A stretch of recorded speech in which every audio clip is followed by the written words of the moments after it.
Good morning, and welcome to the very first eco-friendly broadcast. I am Callie Hansen, and you are watching ET News.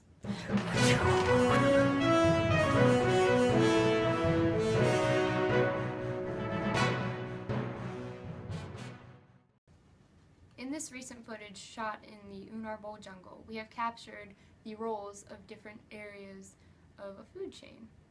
First, you will see the apple, which acts as the producer, falling out of the tree, which is then devoured by a monkey, who acts as the primary consumer. Then the primary consumer is eaten by the jaguar, or the secondary consumer, who then passes and is eaten by the scavenger.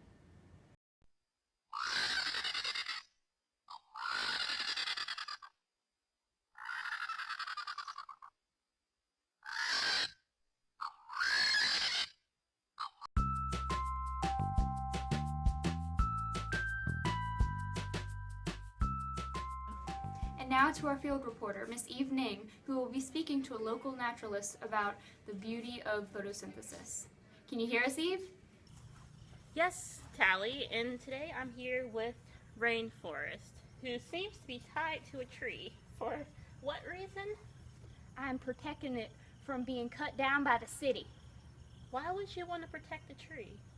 This is my tree. It is a beautiful creation of the Lord, and without trees like this one, we would not even have food. And why is that? Well, it is a natural process called photosynthesis, and it is when the sunlight is taken in by the leaves, and the leaves use the sunlight to create glucose in an energy transformation. And through that glucose, they feed themselves, aka the producer, and that feeds all of the other levels of the food chain. Oh, okay. Well, thank you for your very insightful You're welcome. speech. Back to you, Callie. Thank you, Eve.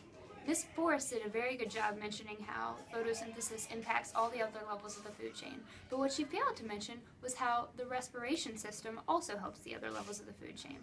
The plants, or the producers, take in carbon dioxide and use the carbon to produce the glucose in which they feed the other levels of the food chain with. But through an energy transformation, they release the excess oxygen, which the animals also breathe. So without the producers, not only could we not eat, but we could not breathe either. And now, a short break in our eco-friendly broadcast. You're watching ET News.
In honor of our eco-friendly broadcast, I have brought in a local production expert, Mr. Joaquin Trofan.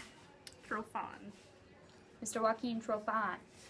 He attended the College of Google in Paris, and he is here to talk to us about production and its many levels. Yes, I am here to talk to you about 4 levels of production: primary, secondary, gross productivity, and net productivity. With primary production, the flow of energy through any ecosystem starts with the fixation of sunlight by plants and other autotrophic organisms. In this way, the plant accumulates energy Secondary production is the generation of biomass of heterotrophic organisms in a system. This is driven by the transfer of organic material between trophic levels and represents the quantity of new tissues created through the use of assimilated food. Gross productivity is the amount of energy trapped in the organic matter during a specific interval at a given trophic level. And net productivity is the amount of energy trapped in an organic matter during a specific interval at any given trophic level less than that lost by respiration of the organisms that at that trophic level. I'm sorry, my English is not that good. It is fine. You did very I well. stumble a lot. Thank you for that very interesting. Oh, it is my pleasure. It is a great honor to be on ET News. Well, I'm glad you feel that way. I'm going to tell my family.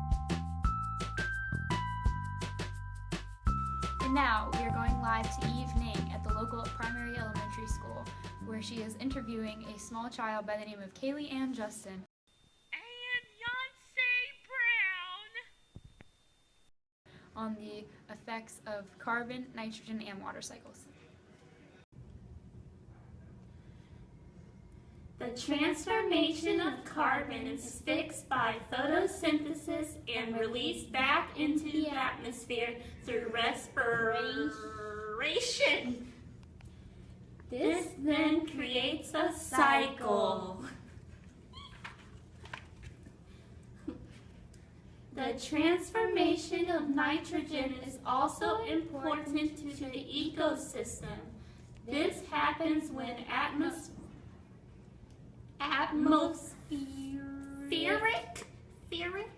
atmospheric nitrogen is taken in by plants. In turn, the plants are eaten by animals whose waste and dead matter cause decomposers to make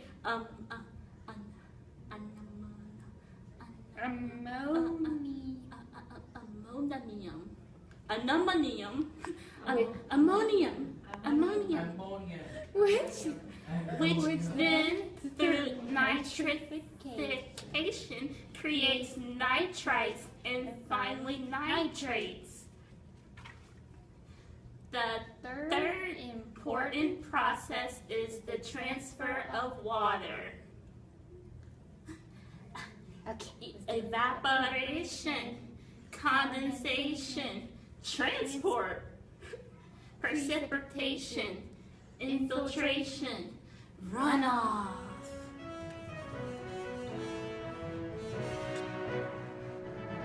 I'm Tally Hansen, And I'm Evening.